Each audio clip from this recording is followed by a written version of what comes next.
Welcome to this week's version of Advocacy Insights. We want to kind of give you an update about what's going on in the area of government affairs at NEHA. But first, I'd like to welcome Larry Ramdin. Larry is the current NEHA president for the year and has worked for many years with the town of Watertown in Massachusetts, working in their health department. Before we get started with Larry, I want to bring you up to date on what's going on with NEHA government affairs. First of all, we have campaigns which are available to all our members to send messages to your congressman about funding the National Center for Environmental Health at CDC and or funding for the Human Foods Program at FDA. These programs are available on our website under Advocacy. Under the Advocacy tab, you can go down to the legislative campaigns, do a quick click, put in your name and address, and it'll immediately send messages off to your congressman to let them know that you do support these programs. We also have other efforts going on. We have 20 now policy statements discussing different aspects of environmental health policy and programs that are designed to share with the policymaking community. These statements set forth what is the important elements of these practices and how they impact environmental health. And we're trying to talk about this not from a positive way, or not from a pro statement or an adverse statement. We are trying to say this is what happens. This will occur from the environmental health community if these policies are enacted. What can you expect? What are going to be some of the benefits? What are going to be some of the detriments? Please use those at your discretion with your policymakers. Finally, even though we're not going to have a formal NEHA Hill Day this year, NEHA Government Affairs is still here to help the affiliates. If you send a delegation or if you visit DC, we'll be able to help you set up meetings with members of your congressional delegation to talk with them if you want to chat with them about environmental health in your state or in your community.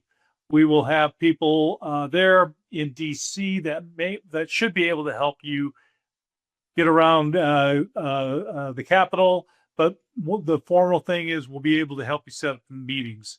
So NEHA Government Affairs will stay engaged in Washington, D.C. That will not come to an end.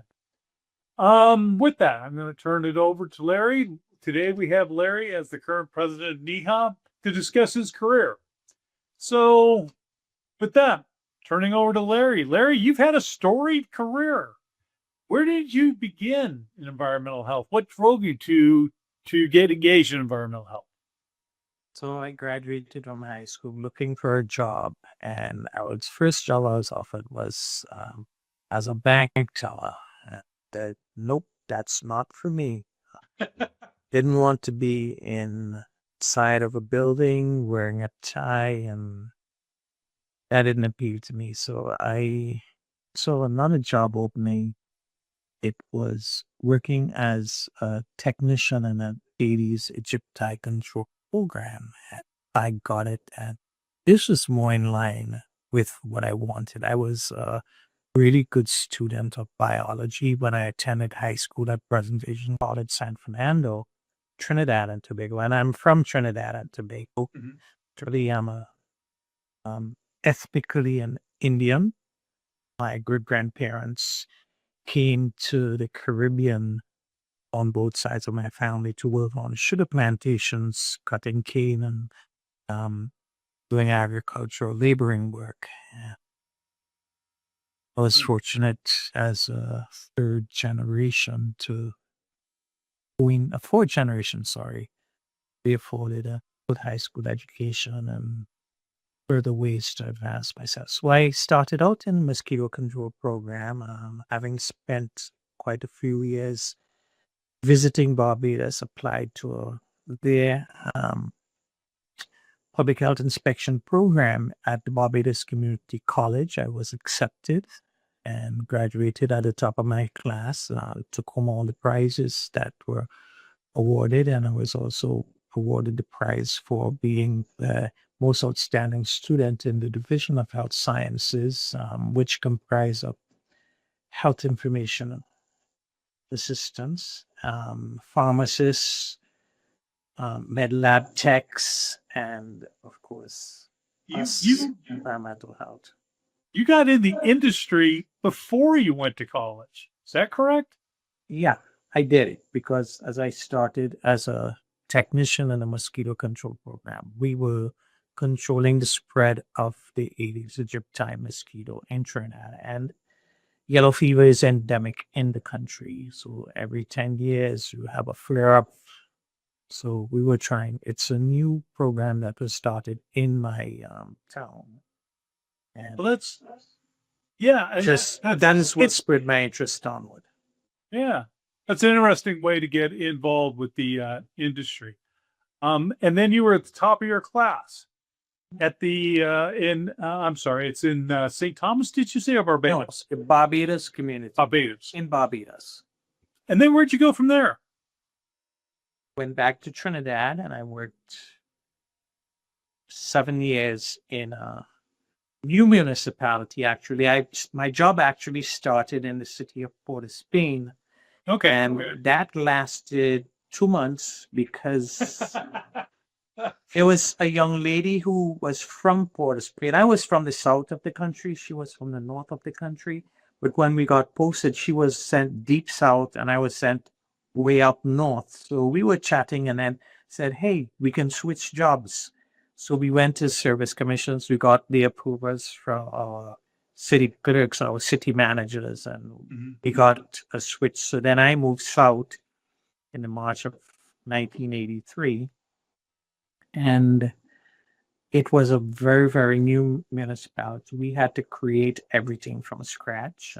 We had good leaders who were there, but they were leading the departments. They weren't building it out. They were just barely surviving. So we built it out. But I'm going to feed into that. That's a real fast. Okay, you built it out. You created environmental health. What were your top issues? What were you trying to solve besides mosquito? So food, sewage disposal, and pest control. Okay. We had a very well-established environmental sanitation unit. So in Trinidad, the health departments were organized. We had our own environmental health sanitation program. So we were responsible for cleaning drains, cutting grass, and those things. While our equivalent of the DPW, they were mainly engaged in construction and road repair works. We were involved, the health departments did everything else.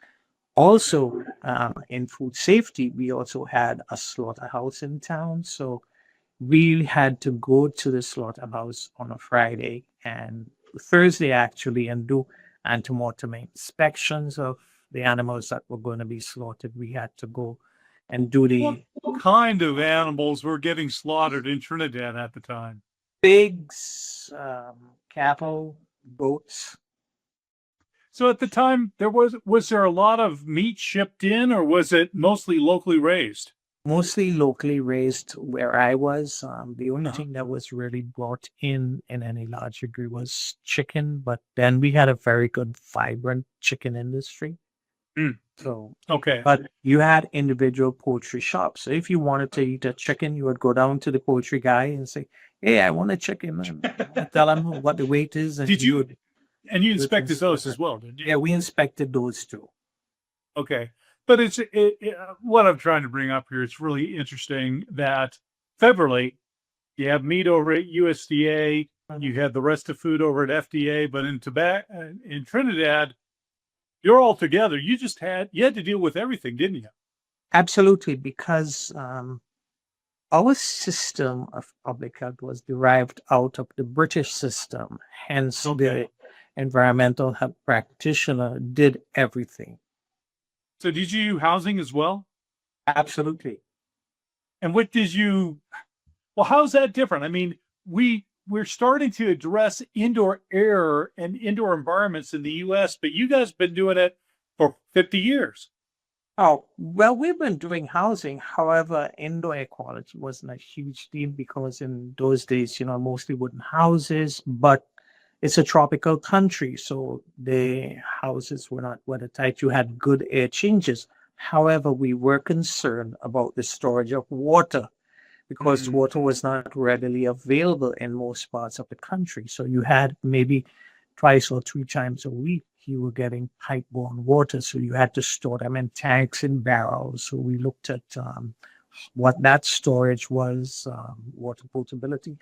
And in some areas, so the main cities, Port of Spain and San Fernando, were sewer, but the rest of it, they weren't. And also the borough of Arima in those days. So the rest So of the country was a sewer. on-site wastewater. A lot of on-site wastewater, and it was a combination of septic systems and pit latrines. You may have a building with 6 apartments in it, but out back they have 4 pit latrines.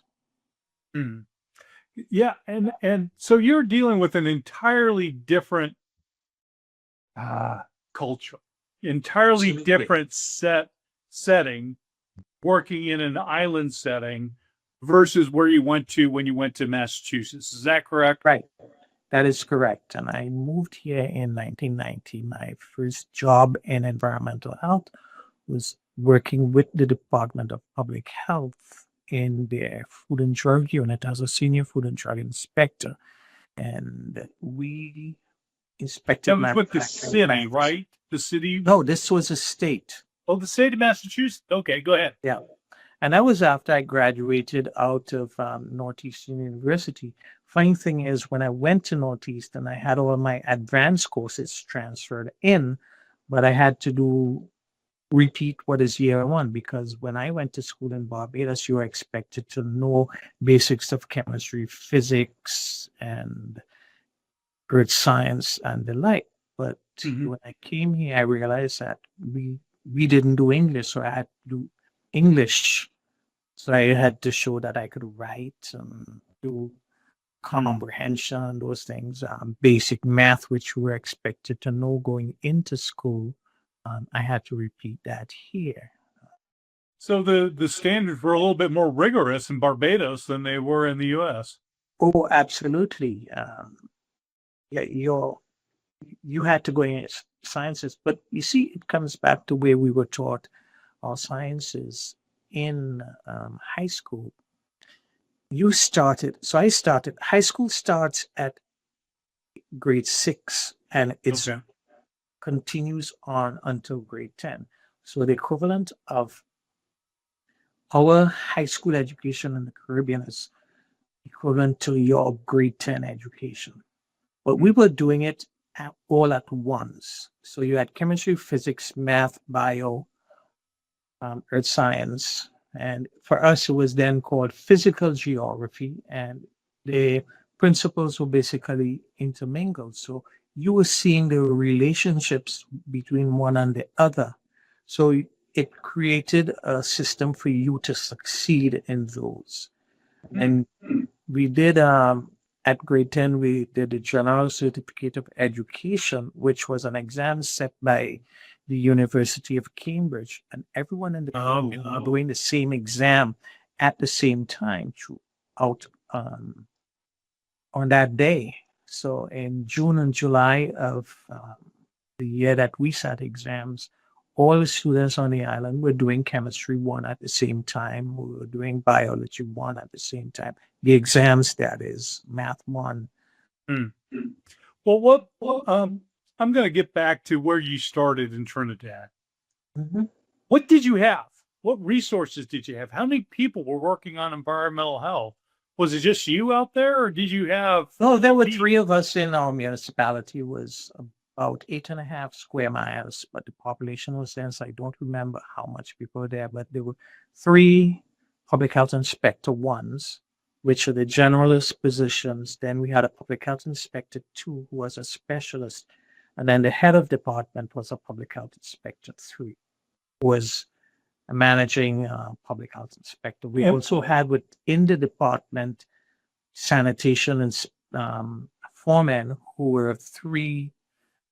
There were three of them. They looked at trash collection, drain cleaning, general cutlassing, making sure the environment itself was well managed. What about what did you have when you came to Massachusetts? Was the program just as robust? Was it more robust? You got a bigger population, a bigger area you had to deal with. It was highly specialized, actually, because I was doing food only when I started with the Department of Public Health. I was trained to what is the equivalent of an associate's level in the Caribbean. So, as I said, I had to do my 2 years, but I got all my own. So I didn't have to do chemistry 2. I didn't have to do physics 2, but I had to do Chem 1. I had to do English language, literature, those math 1, 2, and 3, because we didn't have to do those in my program because we were expected to know it coming in. So the differences between there, it's very specialized. And then you have the stratification within the municipal departments where you're focused on very specific areas, food, housing, on-site wastewater, and general nuisance complaints. Those are the things that you address. So I started off in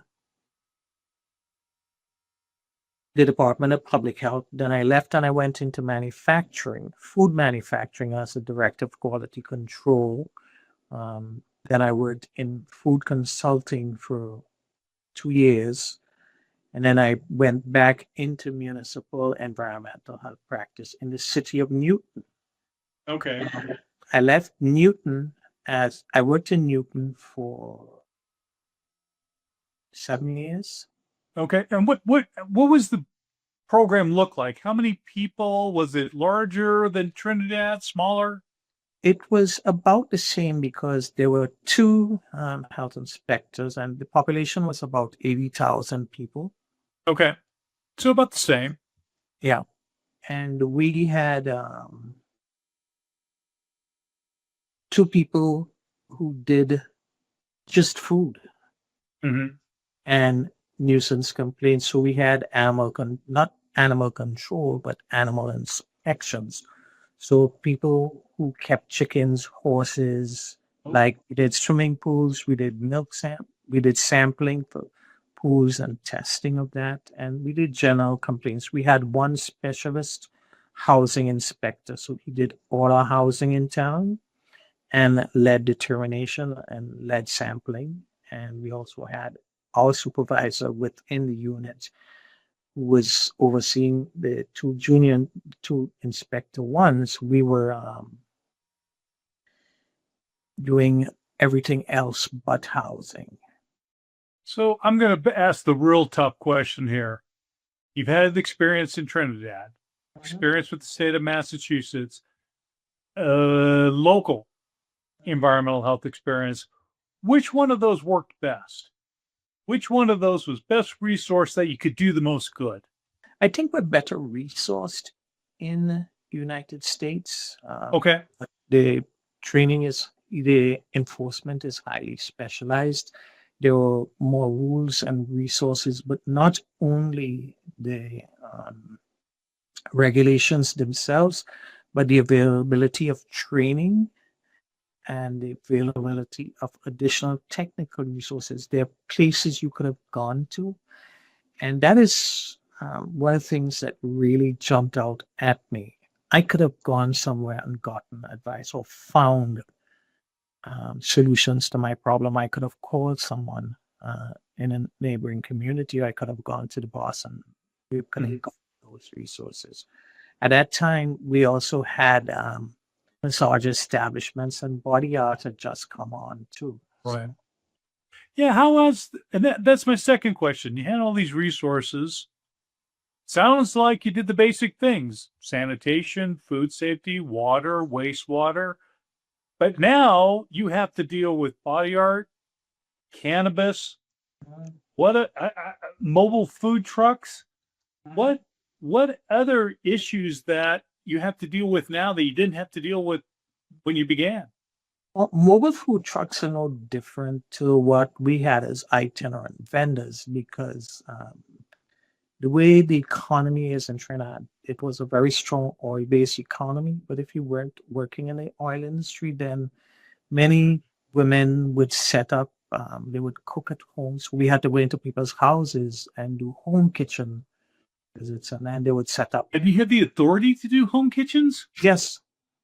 Oh my gosh, I can't imagine you walking into a home kitchen in Watertown right now and doing an inspection. Rules are different, but again, it's all based around the culture of the country. So people go to set up shop. They weren't really big tents. It's under somebody's awning, and then you have a little glass case. You cook the food in the morning, and then you bring it there, and some of it hot that morning, and you would sell it. And it all depends on what it was. There were some people who would cook on site. So we had people on a Friday would come out and they would make some dishes with, it's a blood sausage that's sold heavily on a weekend, and also a pickled pig's feet or cow's face. So there was a lot of things you would turn your nose up at were delicacies, and it all goes back to the culture of the country where the better cuts of meat were sold off, and what was left back was given to the people who worked on the farm. So you had a lot culture developed around offal and other things. And so you had a different way of looking at it and trying to, figure out what they could sell safely. It's been interesting what you're talking about, because in the U.S., I'm sure you can remember 40 years ago, it was uncommon to see pig's feet. It was uncommon to see certain things. But now, when I talk to environmental health professionals, they're saying someone is selling Pavas, guinea pig. Somebody is selling exotic foods from Africa. Somebody is selling camel's milk. You've got all these new foods coming on. How are we better at addressing those new foods than you were in the past? Not necessarily, because I think the whole thing is people see something new, something they're unfamiliar with, and the instant they see it, they think that there's something wrong here.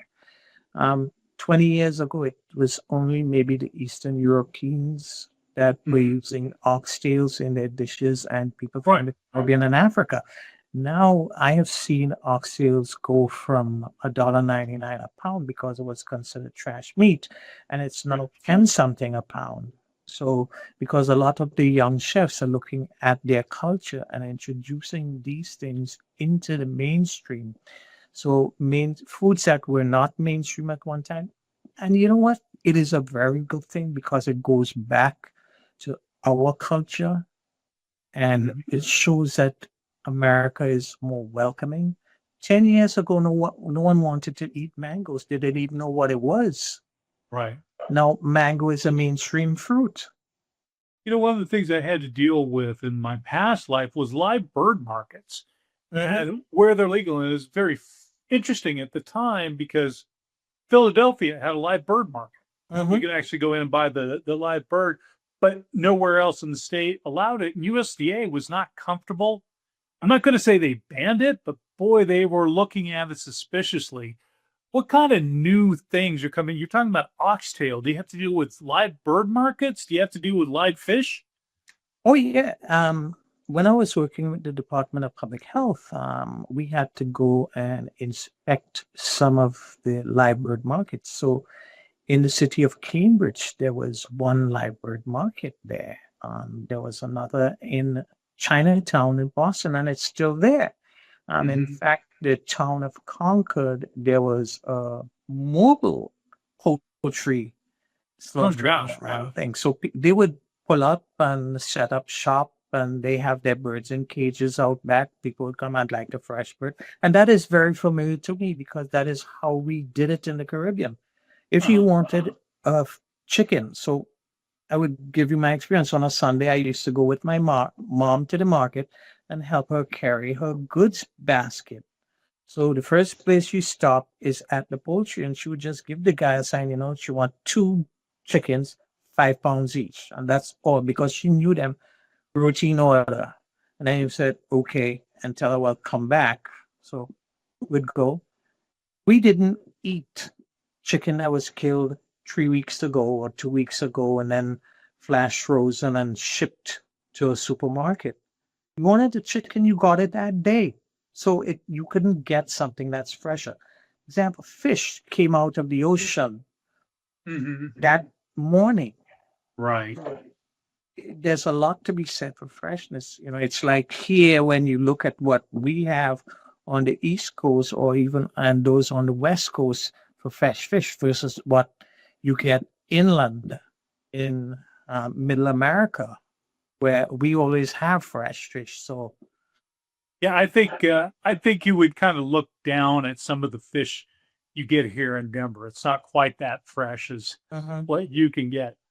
Well, so you've seen from when you began to now substantial changes going on. What do you think is going to happen in the future?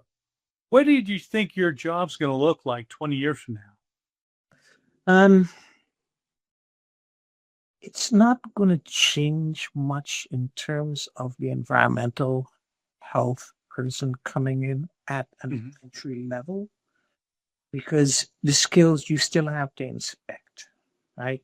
While we try to adapt during COVID and do remote inspections, you can't smell, you can't see, you can't touch, cameras can't get behind places. So the utilization of technology to assist you in doing your inspections is not going to be there. However, you're going to have better tools. So it's going to make that inspection easier. You're going to be able to monitor temperatures better. The establishments are going to be able to do that. You're going to be able to see behind stores and the like. You're going to be better able to monitor pest infestations. You're going to be able to utilize the data tools to predict occurrences. So it's going to become easier for you to address environmental health concerns using predictive models, but the basic skills are still going to be sought and needed in the future. So how do you think NEHA is set for addressing the things in the future, and what should we look for in the future? So, one of the things, and remember, I first got involved, knew of NEHA when I was in Barbados in the classroom, reading the journals of environmental health. And we have adapted and addressed the shift in practice as we go. Remember, we started out with paper, and we had carbon. You had to write everything. Blue carbon paper. You had to walk around with blue carbon paper and write your reports on 2 sheets of paper, and you had to clip it with paper clips and hope that your carbon doesn't slip. So but right now we're doing everything on a tablet. I mean, look, my phone. Right. Don't know if it's in focus or not, but we get the gist. My phone has more memory and more apps on it than my first computer had. So right now you can do your inspections on phone, one single tool. It's a camera, it's a recording device. You can write letters, notes, everything on it, and it slips in your pocket. In fact, you can have, if you're using an Apple camera, that is not an Apple camera, an iPhone, then there is one app developed by OSHA where it can also become a noise meter for you. And it's an approved noise meter. So you can check the decibels in operation. On an Apple phone only. Well, what about, and then I bet you'd be in a situation, well, let's say you came to something brand new that you've never seen before. You're going to do a swimming pool and they have a splash pad, or they have, which is something you probably didn't have to deal with 40 years ago, or they have a lazy river or something like that. Your phone, you're going to be able to say, what about splash pads, and learn, Exactly. And right now, I can go on Dr. Google, right? Uh-huh. open it up, and take a picture and just say, what is this? And it would tell me everything. AI is giving us so much information back. But the one thing we have to be wary of is the accuracy, right? Because from the early days of computer science, garbage in, garbage out. So you Right. have to really trust the source of the information that you're getting. I am not going to go to someone who's a blogger to Yeah. give me that information. I'm going to go to a trusted resource. And that is why people will come to NEHA, because we are a trusted source. We are adapting, and we have a really wonderful team of scientists working for us. So you're looking almost that we need to create a NEHA AI almost to answer this. I know I'm being very fictitious and not real, but in some respects, yeah, NEHA is your AI, and that's what we need to promote. Right. And I can't talk enough about Dr. Dijak and how he has led this organization. But also, look, yes, yesterday or this morning, a whole project paper on data and how it's used, and our pillars document, our Right. department, the work that they're doing, the unheralded work that they're doing in the background to make sure that environmental health practice is being recognized, and we have the tools and resources that we as environmental health practitioners can use. Gina Bear is doing a lot, and her team, they're doing such great work. Who knew 10 years ago, Doug, that we would have someone who is an attorney who's looking at state houses and seeing every bill that's there, that's being passed, and you get a call from yourself saying, Mhm. hey, there's this bill before your state house. Can we offer some testimony, or would you like to offer some testimony on this? We can write it up for you. And this is a service that NEHA is providing now in your person that 10 years ago we weren't even thinking about that. But we'll listen to our members and say, what can you do what for us? And advocacy was one of the huge ones that came back. Well, and then we look down the road. Um, Advocacy is something that environmental health folks have been not comfortable with, haven't done so Mhm. much in the past. Something you really think we're going to have to be addressing more sincerely in the next 20 years. Absolutely. And I think it begins locally, where you don't have to go and reach out to do lobbying.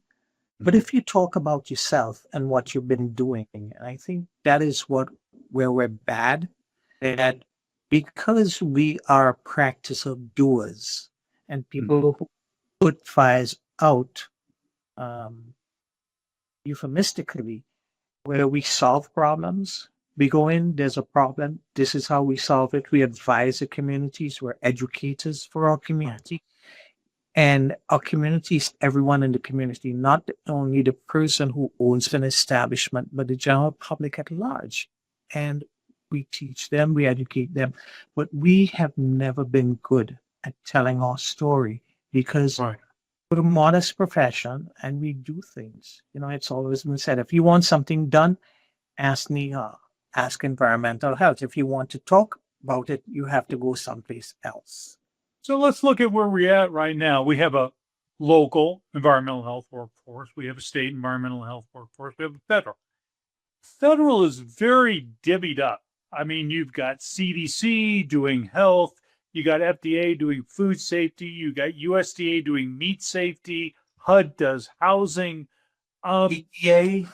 And I even brought up the EPA because it's got indoor air and Mhm. it's all over the place. Whereas, you don't get a single source of funding from the federal government. You may get a grant from this guy, from that guy, or something, or get resources, but there's not a single area. Whereas locally, it's all in one house. Mhm. What do you think's going to happen in the future? Do you think the locals are going to divvy up, or do you think the federal government's going to unite? I don't know. I know there was when I was doing my master's in public admin, the work that I had done was around creating a single food agency. And there were political reasons why USDA was created one way and why the FDA was created, because the agricultural movement in Middle America didn't trust the federal government Right. on agriculture. And we know it all emanated from Upton Sinclair's The Jungle, when they talked about the slaughter in Chicago back in Chicago. 1906. You know, so looking at that, I think if we really, we have to start from the bottom up and educate, educate, educate. We need to be talking to our town managers, our leaders, because at the local level, um, it's what brings most value. And we need, as a profession, to create value for ourselves.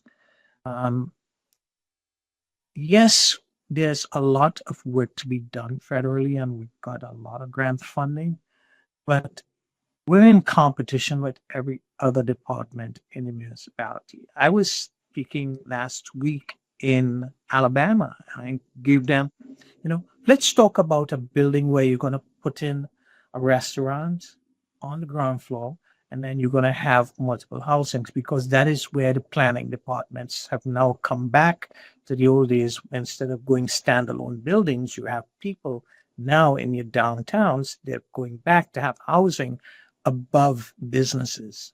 So everyone comes in, planning says, yeah, we should be putting building these buildings this way.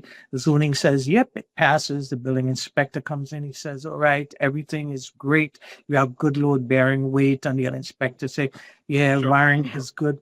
Who's left? It's us. And we have to know so many different things. We need to keep educating ourselves, because we're the ones left holding the bag. Right. And we Well, need you to got and keep doing that and look to see where the trends are in housing and in everything else. well, it's interesting you bringing that up. One of my mantras is building codes are designed for the health of a building, not for Mhm. the health of the residents. And we worked with the ICC, as you remember, to Mhm. develop new language, which hopefully they'll start adopting, which addresses the health of the residents, which is very, the part that they haven't addressed. But we've got an interesting, the way you couched it makes it really interesting about saying it's the locals, how they designed it, what goes up to the state, what goes up to the federal government, what we did in the pillars document. These are 11 things Yes. that a environmental health department does, not what they should do. Mhm. This is what they're doing. And Mhm. that's a whole different paradigm, because we don't go in by saying, oh, you should do this. We're going in saying, this is what they're doing.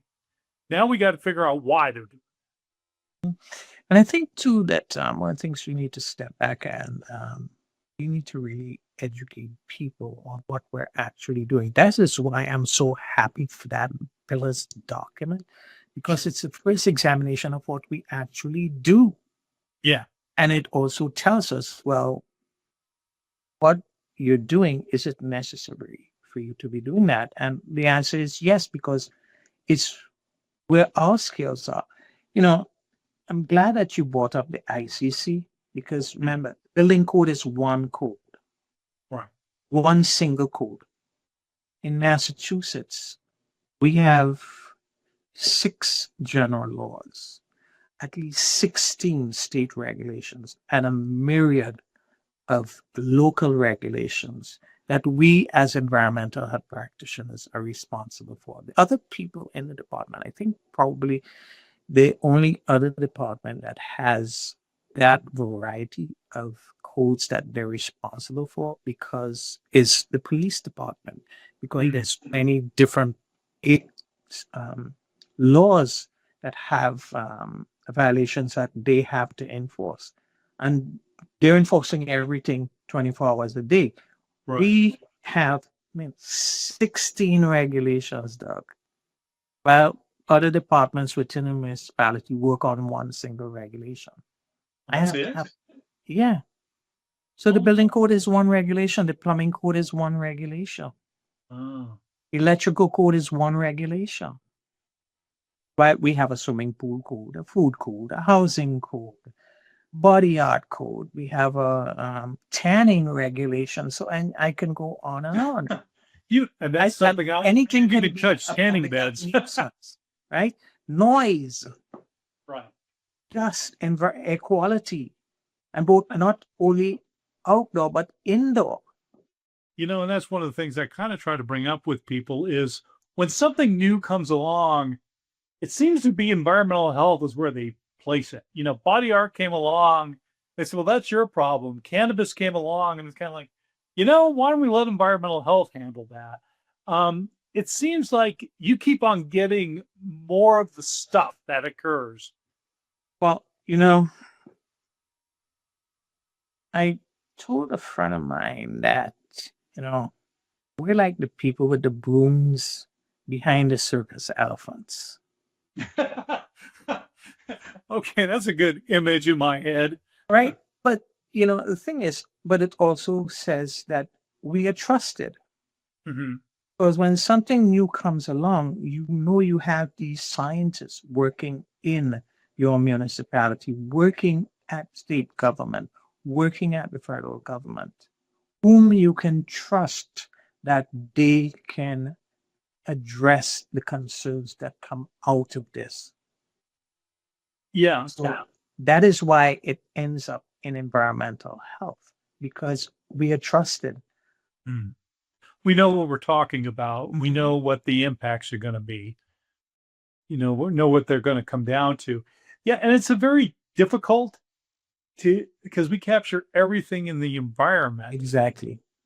Jim Dale, who was the environmental health director up in Jefferson County here in Colorado, used to tell me, environmental health is where you sit. Mm-hmm. That is your environment, and that's what we got to protect. Yep, because environmental health practice is anything that affects someone in their environment, where they live, where they sleep, where they work, where they play. So even going up that mountain, we're worried about, okay, so we have ticks, snakes, other things that can impact human health out there. How are we going to inform people about that? I can see us expanding into those areas that we traditionally have not. Pest control is becoming huge. I'm seeing more and more poisonous plants or plants that can cause severe scarring by saps and all of that. And we have left that place. You began with dengue in Trinidad, and that's coming north. Exactly. They found Aedes aegypti in England. Oh, you're kidding, really? Yep. Wow. Aedes aegypti and other pictures have been identified in England. They found mosquitoes in Iceland. Well, now we're getting, situations in this country. I mean, new things are coming down. Mm-hmm. We didn't worry about Lyme disease 40 years ago. We do now. We didn't worry about, we didn't worry about dengue 40 years ago. We are now, and it's continuous, and it's always on the environmental health profession to keep ahead of the game. Mm-hmm. Absolutely. Well, what do we need to be? What is required to make environmental health sustainable? We know what we do. We know what the pillars are. We know how to do our jobs. But what about moving forward? How do we make ourselves sustainable? Continuous education for ourselves, but more so advocating for ourselves. We, as I said earlier, we are not good at advocating for ourselves because we don't communicate that risk. And taking a risk communication approach, like our immediate past president, Anna Conant, Yeah. does at the CEC on a daily basis. And when you look at the columns she had written talking about risk communication, we need to communicate risk and that risk perception. But we also have to say that we are here behind you every day, reducing that risk. We talk about what the outcomes are, but we don't talk about how we work on prevention. So a good example is we would say that we investigated 20 foodborne illnesses in the community. What we don't see is there were 5 million meals served, and minus 20 we prevented foodborne illnesses in all of those. So if we look at how we're relating our data, and that's why it's so important to look at the data project, and you talk in the positives instead of the negatives, and talk about what we have achieved in prevention versus what we are doing in investigation. Gotcha. Yeah, and you made a good point with Anna Khan. You know, her job was to convey this. You know, how much with it. And, you know, I remember talking with FDA with Joe Reardon. He was saying, you know, there's 330 million of us. We eat 3 meals a day. That's like 1 billion meals every day. And we only had this many outbreaks over the, you know, just such an infinitesimal amount of outbreaks because of us. Exactly. But what we focus on is the outbreak, not the preventative side of it, how many we've prevented from happening. Right. It's we got ourselves a little bit upside down. So I'm going to close this because I love what you've been saying here. That in the future, moving forward, we got to advocate, we got to promote ourselves, we got to discuss the risks that are happening, and we got to be prepared that we're going to see new things hitting us all the time. Yeah, and we're able to pivot and address those new things. You know, this is an ever evolving profession. We see new things and we're taking on more. But as you rightly said, you know, we need to really talk about the value of what we do and how valuable we are to our communities. And when we create that value, with it will come the recognition. And there's simple things we can do, you know, and tell a story. Mm-hmm. Tell the stories. Tell what's going on. This is what is the day in the life. Thank you. Yeah. With that, I'm going to say thank you for your leadership at NEHA. Thank you for joining us today. And thank you for your commitment to the profession that you have done since 1983. Yes. That is phenomenal work. Well, we hope you have another 40 years. I actually started in 1977. Oh, my goodness. In the Aedes aegypti program. And I've just progressed on. Well, thank you for your... I've never worked a day in my life. But because it's so much fun, you know, coming into work. Every environmental health practitioner, yeah, it can be difficult. It can be challenging, but your job is never dull. Every day you see something new, something different. And at the end of the day, you know, you've helped your community. You prevented major outbreaks from happening. Environmental health, more than a job, it's an adventure. Absolutely. With that, Dr. Ramdin, thank you very much. I appreciate your time today. Let's keep up the good work. Thank you very much, Doug.